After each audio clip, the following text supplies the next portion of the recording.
বাংলাদেশ জাতীয়তাবাদী শ্রমিক দল মাতামুহুরীর সাংগঠনিক উপজেলা শাখার দ্বিবার্ষিক কাউন্সিল সম্মেলন সম্পন্ন।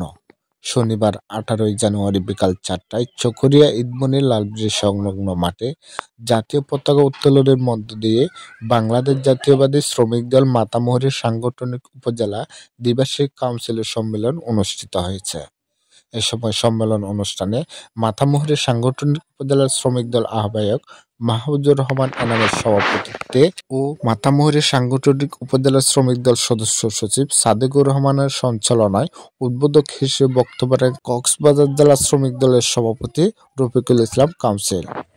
প্রধান অতিথির বক্তব্য রাখেন কক্সবাজার জেলা বিএনপির সিনিয়র সভাপতি এটিএম নুরুল বশর চৌধুরী। বিশেষ অতিথির বক্তব্য রাখেন কক্সবাজার জেলা বিএনপি সভাপতি জামিল ইব্রাহিম চৌধুরী, কক্সবাজার জেলা বিএনপি সিনিয়র সভাপতি ইউসুফ বদরি, কক্সবাজার জেলা শ্রমিক দল সাধারণ সম্পাদক কুতুবুদ্দিন কমিশনার, মাতামুহুরীর সাংগঠনিক উপজেলা বিএনপির সাধারণ সম্পাদক হেফাজতুর রহমান টিপু মিয়া, মাতামুহুরীর সাংগঠনিক উপজেলা বিএনপির যুগ্ম সাধারণ সম্পাদক আনোয়ারুল আরিফ দুলাল, মাতামুহুরীর সাংগঠনিক উপজেলা বিএনপির সাধারণ সম্পাদক মোহাম্মদ আলী, মাতামুহুরীর সাংগঠনিক উপজেলা বিএনপির সাংগঠনিক সম্পাদক সোহাইবুল ইসলাম সুপুস, মাতামুহুরীর সাংগঠনিক উপজেলা বিএনপির সাংগঠনিক সম্পাদক আশরাফুল ইসলাম খিজির সহ উপজেলা বিএনপির সকল স্তরের নেতৃবৃন্দ উপস্থিত ছিলেন।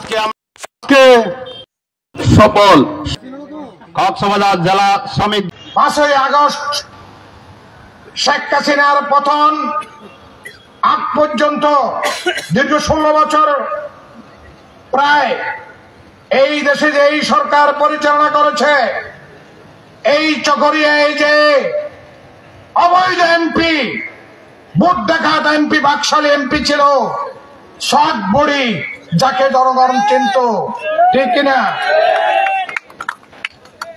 বাইটিয়া জোরান নাকি হরে শেখ হাসিনা গিয়ে বাইট উড়ে গিয়ে, ঠিক কিনা?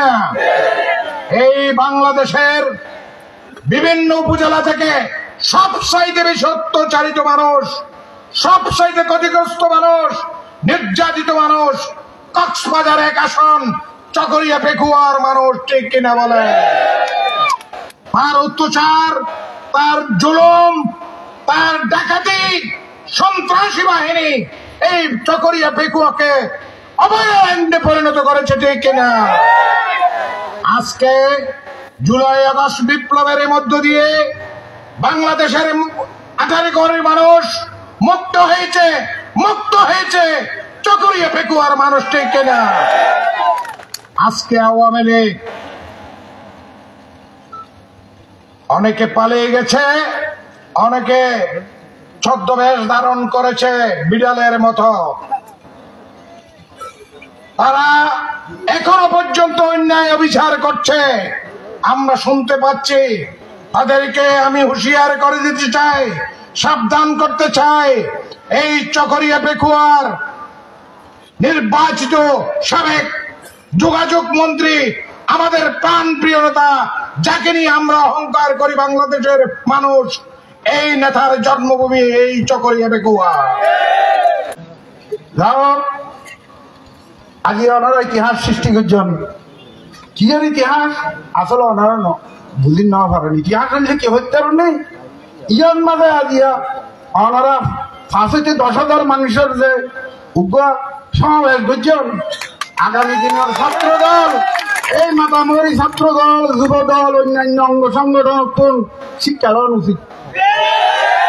উগ্র মরা গাছ আজিয়া হতর গিয়ে আর জিয়াতা গাছ মরিয়ে আই নাম দেখতেন না চাই। এত শিক্ষা মঞ্চের মাঝে বই এলো চিন্তা করতে কি বাগান আছিল, এই বাগান বেগুন ধ্বংস গিয়ে ভিজাইতে আজিয়া 27 বছর দিয়ে যুব দল ছাত্র দলের অবস্থা তো বুড়ো দিয়ে বেগুন। ছাত্র দলের সম্মেলন 2 বছরও নয়, 1 বছর হওয়া উচিত। ছাত্র তো নতাইলে দায়িত্ব দিয়ে যুব দল এটা না। আরে বইতে 9 বছর বিয়ের বয়স হতে যার কই ছাত্র দল। যুব দল তো দরে দেয় আর মূল দল তাই বললো আর ফটো তো কয় না ভাই, ঠিক আছে তাই যাবে আর দলিগা আর এরকম চলিন পারিব প্রতি 2 বছর পর দিনে ছাত্র দল থাকলে 1 বছরের সম্মেলন করা হয়েছে ছাত্র দলের কোনো নেতৃত্ব নাই যুব দলের তো নেতৃত্ব নবার বুড়ো গিয়ে ওই 7 বছর আরো অবসরের দেওয়া উচিত নইলে আরো উপদেষ্টার দেওয়া উচিত তোমার নেতৃত্ব উঠা করিবে তো একখান আর বন্ধু সংগঠন আছে 9 বছরে 13 বার সম্মেলন হই বলে এটার ব্যান করছে আবার নগদ বুড়ত মুশকালির শরৎ হাতিয়ার শরৎ তারা সম্মেলন করছে করোনার শরৎ তারা সম্মেলন করছে কারণ আইন সংগঠন এবার নাম হচ্ছে তাহলে আর তো এরকম করি এরা স্পেশাল ন করে আর তো নিষ্পেষিত দল অথবা বহিষ্কৃত দল অথবা ব্যান্ড ও যে এরকম দল ছিলাম আর একটা সম্মেলন করি নিয়ে বললাম একটা করে রায় বইয়েরও তো সম্মেলন করি ফেলতে ছাত্র দল যুব দল আর করি না আমার ইয়ান আর ব্যর্থতা